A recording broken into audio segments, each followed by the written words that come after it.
கொடியிலிருந்து போகும்போது நானும் செத்து போயிடுவேன். இவளா ஒரு கற்பனையை உருவாக்கிடுவா.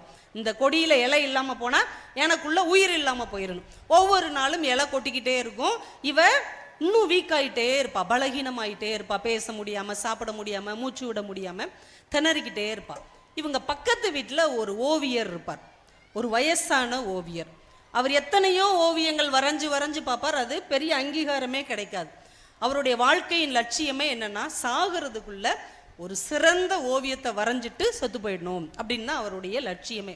ஆனால் அப்படி ஒரு ஓவியம் அவருக்கு வரைகிறதுக்கு வரவே வராது. இப்போ நாள் ஓடிட்டே இருக்குது, இலையெல்லாம் உதிர்ந்துட்டே இருக்குது. ஒரு நாள் காலையில் பார்க்குறா, ஜன்னலை திறந்த உடனே கொடியில் ஒரே ஒரு இலை தான் இருக்குது. பயங்கரமான நைட்டு புயல் மழை பெஞ்ச உடனே எல்லா இலையும் உதிர்ந்து போய் ஒரே ஒரு ஒற்றை இலை அப்படியே ஆடிக்கிட்டு இருக்கும்.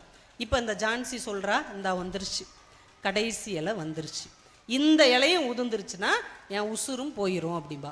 உன்னை இவ கூட இருக்கிறவா, அப்பெல்லாம் நீ நினைக்காத, அதெல்லாம் ஆகாது. இல்லை இல்லை, நான் நினச்ச மாதிரியே நடக்குது.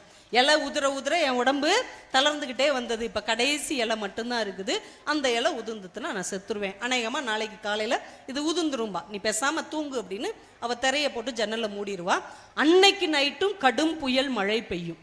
மறுநாள் காலையில் விடிஞ்ச உடனே இவ ஃப்ரெண்டை கூப்பிட்டு, திரைய விளக்கு, திரை இல்லை இருக்கட்டும், நீ திரைய விளக்கு அப்படின்பா. திரைய விளக்கி பார்த்தா அந்த ஒற்றை இலை அப்படியே இருக்கும்.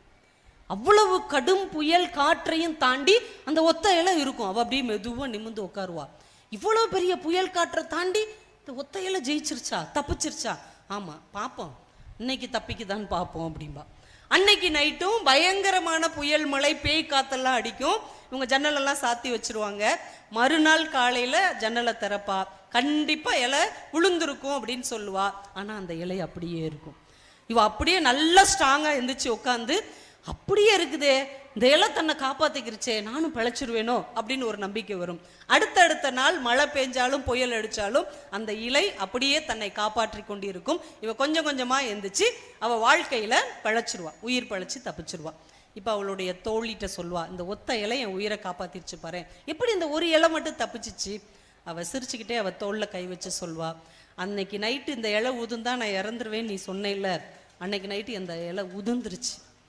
நான் பக்கத்து வீட்டில் இருக்கிற ஓவியரை கூப்பிட்டு விடிகிறதுக்குள்ள அந்த இலை மாதிரியே ஒரு ஓவியத்தை அந்த சுவரில் கொடியோடு சேர்த்து வரைஞ்சிருங்க, அந்த ஒற்றை இலை என் தோழியின் உயிரை காப்பாற்றும் என்று சொன்னேன். அவர் வரைஞ்சு வச்சாரு. அந்த வரைஞ்ச இலை தான்